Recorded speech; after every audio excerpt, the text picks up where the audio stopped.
Assalamualaikum warahmatullahi wabarakatuh. Perkenalkan, nama saya Miftahul Armi Aziz. Di video kali ini saya akan menjelaskan apa itu jual beli tempo atau dalam bahasa Arab disebut bai'ul wafa. Sebelumnya mari kita baca bersama mengenai keputusan bai'ul wafa. Bismillahirrahmanirrahim. Qararun ay hada, keputusan rokmun wasaba'a wa arba'a wasaba'a, nomor 67/4/7 bisya'nin bai'il wafa, tentang masalah jual beli tempo. Ba'da itlaihi, setelah majelis sidang menelaah alal buhusi, atas jumlah kajian al-waridati yang sampai ilal majma'i, pada lembaga fikih ini, bikhususi maudhu'i bai'il wafa, terkait tema jual beli tempo.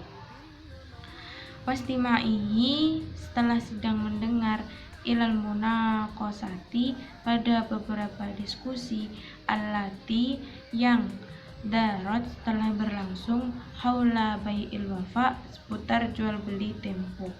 Wa haqiqatuhu, substansi jual tempo ini adalah bai'ul mali, jual beli komoditas, bisyarti, dengan syarat anba'i, bahwa penjual mata kapanpun rodda, dapat mengembalikan asamana, harga dari barang yang dijual, ya rudda, maka akan mengembalikan al-mushtari, pihak pembeli, ilaihil mabai, kepada penjual atas barang tersebut. Sebelumnya telah kita pahami bahwa jual beli tempo ini tuh sesungguhnya adalah salah satu akad solusi bagi orang yang khawatir bahwa pihak yang berhutang itu tidak mampu mengembalikan uang yang dipinjam. Nah, kemungkinan yang seperti itu bisa hilang dengan cara atau dengan solusi itu melakukan bai'ul wafa, atau yang disebut dengan jual beli tempo, atau bisa dengan istilah lain yaitu kontrak jaminan. Nah, di sini kontrak jaminan itu seperti orang yang meminjam uang, tetapi dia itu harus bisa memastikan orang itu bisa mengembalikan uang tersebut, yakni dengan cara meminjam dengan memberikan jaminan. Nah, namun dalam akad di sini itu menggunakan akad jual beli. Kemudian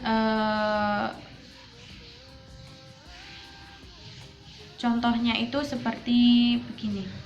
Misalnya si A itu berhutang kepada si B.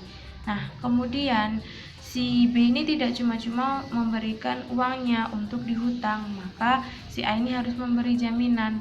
Maka si A ini tuh memberi suatu barang, kemudian diberikan kepada si B, yang mana barang tersebut akan dijadikan sebagai jaminan. Nah, sehingga akad jual itu diisyaratkan pada tempo tertentu, yang mana bila orang penjual tadi, orang yang berhutang tadi, mampu mengembalikan nilai atau harga barang yang diberikan kepada orang yang berhutang, maka di sini orang yang memberi hutang itu harus mengembalikan barang yang dibeli oleh orang yang berhutang tadi. Jadi menurut contoh tersebut itu bagaimana hukumnya, apakah sah atau tidak contoh tersebut? Maka mari kita baca bersama mengenai keputusan dari bacaan ini. Yang pertama, qororo, memutuskan sidang. Yang pertama, an haqiqo tahadal bai', sesungguhnya substansi jual beli ini qardun adalah bentuk pinjaman hutang, jarroh yang menarik, naf'an pada sebuah kemanfaatan. Fahuwa, maka jual beli ini tuhayyilu adalah bentuk rekayasa atau manipulasi ala riba, atas riba. Wa bi'adami sihatihi, dan terhadap tidak keabsahan akad ini, qala, pandangan jumhur ulama'i, mayoritas ulama. Dari arti yang pertama ini menjelaskan bahwa mayoritas ulama itu berpendapat bahwa jual beli semacam ini itu merupakan bentuk hilah atas hutang piutang yang syarat dengan riba, sehingga jumhur ulama itu berpendapat bahwa transaksi akad semacam ini itu hukumnya tidak sah. Kemudian bagaimana bunyi ketentuan yang kedua? Yara berpandangan al-majma'u lembaga fikih ini aniya beki bahwasannya tetap hadal akdi akad penjualan ini ghairu jaizin dengan status tidak diperbolehkan syar'an secara syara'. Nah, untuk arti yang kedua ini bahwasannya majma' fikih itu juga memiliki pandangan yang sama dengan jumhur ulama, yaitu tidak membolehkan jual beli ini atau ghairu jaizin. Nah, sebenarnya yang membawa lahirnya bai'ul wafa ini itu adalah madhab Hanafi.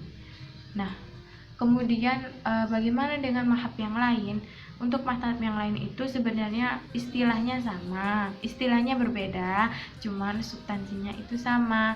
Jadi untuk madhab Hanafi itu menyebutnya dengan bai'ul wafa, kemudian Syafi'i menyebutnya dengan bai'ul udah, kemudian Hambali menyebutnya dengan bai'ul amanah, untuk Maliki itu menyebutnya dengan bai'ul sunnah. Nah, dari keempat istilah tersebut itu sebenarnya substansinya itu sama, yaitu jual beli tempo. Kemudian dari empat madhab tersebut itu bai'ul wafa ini tuh dilarang karena ini tuh tidak ubahnya dengan rohan yang fasid atau gadai fasid. Nah, mengapa fasid? Di sini karena dalam transaksi jual beli ini tuh substansinya itu adalah rohan yang mensyaratkan bahwa murtahin atau orang yang memberi gadai itu memiliki hak secara luas untuk memanfaatkan barang gadai. Nah, di dalam memanfaatkan barang gadai tersebut itu terkandung syarat yang fasid sehingga dilarang jumhur ulama, yaitu Hanafi, Hambali, dan Maliki. Nah, sedangkan Syafi'i itu memperbolehkan. Mengapa? Karena jual beli ini itu selama pemanfaatan marhun oleh murtahin itu tidak disyaratkan di dalam akad tersebut. Akan tetapi klausul akad ini ada penjelasan mengenai bahwa murtahin itu mempunyai hak untuk memanfaatkan marhunnya, maka sesungguhnya syarat itu merupakan syarat yang fasid, karena syarat fasid itu berarti sesungguhnya yunafi muqtadol akdi menurut madhab Syafi'i. Nah, akan tetapi Syafi'i juga itu berpendapat bahwa syarat ini adalah syarat yang fasid di dalam akad, tetapi tidak sampai menyebabkan akad ini menjadi akad tidak sah. Sehingga dari keempat madhab ini yang boleh melakukan adanya jual beli tempo ini adalah madhab Syafi'i. Wallahu a'lam bishawab.